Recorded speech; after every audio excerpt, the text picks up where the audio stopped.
Okay, so the 5,582nd gun murder in America this year happened last Wednesday.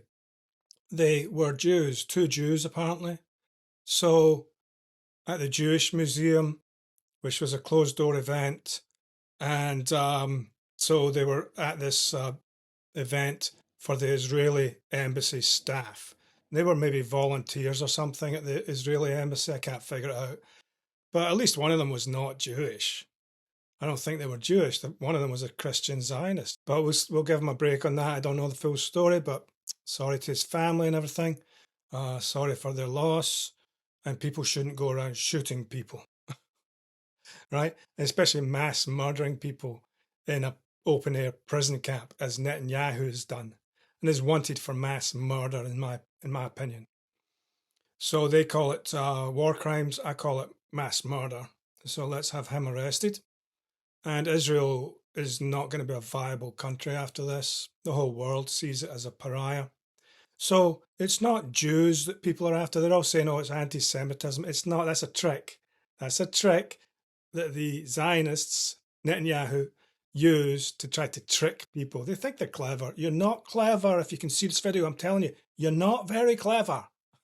And so they use that to say, oh, you're an anti Semite. Apparently, they've always been doing that for a long time now, especially people like Netanyahu. And so that's just a trick to try to capture people or, smear people. It's not anti Semite. It's not against Jews. There are thousands, maybe hundreds, maybe millions of Jews who are against the mass murder in Gaza. And they speak out. Many of them speak out strongly. Their best voice is speaking out against the Israeli state. That's the Jews. Speaking out against them. There's Jews in Israel who protest against it and very strongly protest, Jews in Israel, right? So who are against the Zionist state. So it's not an anti-Semite thing. It's not anti-Jewish. It's anti-Zionist, which is a colonial project to take the land and the resources from the people of that region. So these Northern Europeans and people from around the world, it's like 3 million have moved to Israel since 1950, and that doesn't count all the children they've had there, which could be way more. In a country of 10 million people, and presumably a lot of those Jews have passed away from old age, but you've got a big reproduction of new Jews there. Now, maybe some of them have renounced the whole Jewish thing, but the thing is, you're bringing people from all around the world for your cult so that you can dominate with your cult. That's what you've been doing. And so now it does dominate. You've put these people in reservations, which was a terrible idea, in my opinion. But I've talked about that before. It's too late now. And now you're committing mass murder. So that type of country doesn't stand a chance. I think it'll fade away very quickly. It's a pariah around the world now because of what Netanyahu's done and the Likud party and people like that. And the action of many Israelis as well, and the IDF, So I'm sorry, I don't like to smear a whole people because I'm not. Like I say, there's many Jews who are against this. Maybe many could not speak up, just like many other topics you can't speak up.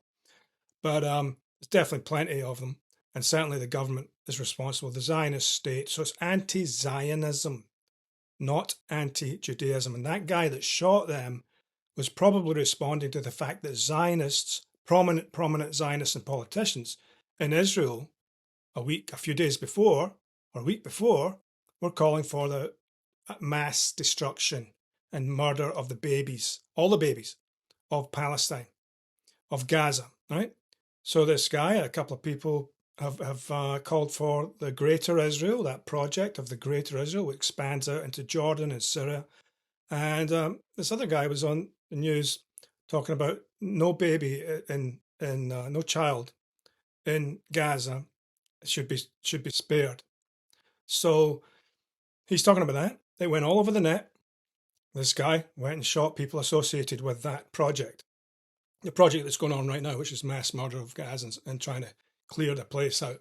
And some of them speaking more vehemently about just they want to kill all the babies because they'll come back I'm talking about prominent people. I'm not talking about just some social media jerk.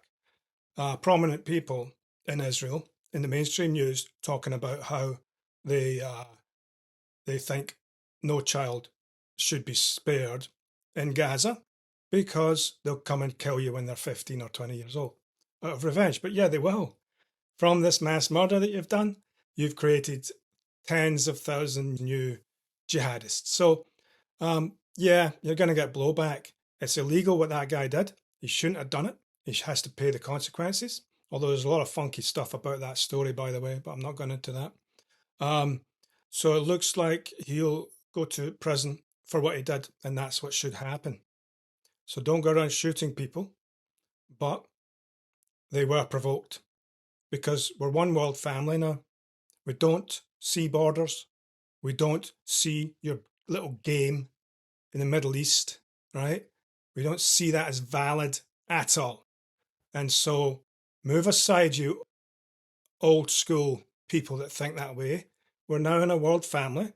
And when we see you killing and mass murdering people like Netanyahu has done, right? Mass murdering people, it's basically people who can't fight back, and calling it a war. It's not a war, it's a mass murder of imprisoned people. That's all it is. So you will go down, Netanyahu, and I hope it's harsh. The only person in the world that I actually hope has a really harsh sentence. So, yeah, there's been 5,880 murders, gun murders by gun in America this year until Wednesday, and then there were 5,582. And every day there's 50 to 100 every day murders by gun in America. So by now it's probably way up over 6,000 by now, and it's just a few days ago, Wednesday, and it's Monday today. And so that's just in a few days. We've gone from 5,582 to 6,000. So it's just another day in America. It's not anti-Semitism. The statistical numerical chance of that for Jews is minuscule. I guarantee you that 5,580 before this event were probably no Jews, probably none, maybe a very tiny percentage were shot by guns in America this year. And those two were not Jewish apparently, but let's pretend they were. Yeah, there's 2 out of 5,580. So the chances of someone getting hurt are tiny, and no one is going after Jews. This lie that's being perpetrated, anti-Semitism, it's anti-Zionism, and people should stick to the law. But if someone sees you murdering thousands and tens of thousands of babies and children, well, you might get Zionists, outspoken Zionists. Yeah, you probably are going to get in trouble. You are probably, somebody's going to come at you for being outspoken for the mass murder of children and babies. You shouldn't be surprised if that happens, but Jews themselves, who are just regular Jews, nobody's going after Jews, and nobody's going after Zionists either. But yeah, I wouldn't be surprised if it happens again if you don't stop the mass murder. If people don't stop supporting the mass murder, which the Israeli embassy is literally a supporter of, and they're in the Jewish museum in a private function doing revisionist history in the Jewish museum. Pretty sure that's what it was. Like Netanyahu's father, who was a revisionist historian, and he was called a terrorist. Netanyahu's father, Milokoski, that's his name. That's his real name. Netanyahu's real name is Milokoski. They changed it to hide, pretend they're from the region or something. And he was part of a group that was called terrorists by the British before World War II and after World War II. They were killing British soldiers, British civilians, British police before World War II and after World War II. And then eventually the British pull out, and then they just take the guns and their armaments and their power and the money that they get and their connections to Europe, the financial connections to Europe, which is where they're from, and they take the country. So that's the story. So, and then they bring in 3-4 million people since then from around the world. So it's an unsustainable situation. Global warming is coming, by the way, to that region. If you don't want to call it global warming, let's just call it drought and lack of water resources. So that's a big part of what this is about, because you moved 3 or 4 million people into a place that now has 10 million, but otherwise would have 6 million. Those resources could have gone further. But it's basically, that's what it is, anti-Zionism, and these Zionists calling for the mass murder of babies in Gaza. Just the mass murder of babies and children, that's what they're calling for. That's what caused it. Arrest those people in Israel, those people that call for that guy, one particular guy, and others who have supported him. And anyone who supported him in America calling for that. He said, oh yeah, that's a good idea, or supported that general project. You should probably be, if you've been strongly supporting this mass murder, some people call it a genocide, I just call it mass murder. Yeah, I think you probably should have some accountability as well. But I don't think anybody should go around shooting anybody. But you should certainly be questioned about your vehement, demonic attitude to children abroad. You know who I'm talking about, and they know who people know who I'm talking about in the mainstream. So that's it. Yep, just another day in America. 2 deaths out of the 6,000 gun deaths by gun out of the 6,000 this year. Very sad, but just a statistical chance at this point, literally. That's all that is, a statistical chance that 2 of them would be Jews. It's just normal, everyday life in America. Not anti-Semitism is not here, it's not coming, and people need to calm down about that, but whatever.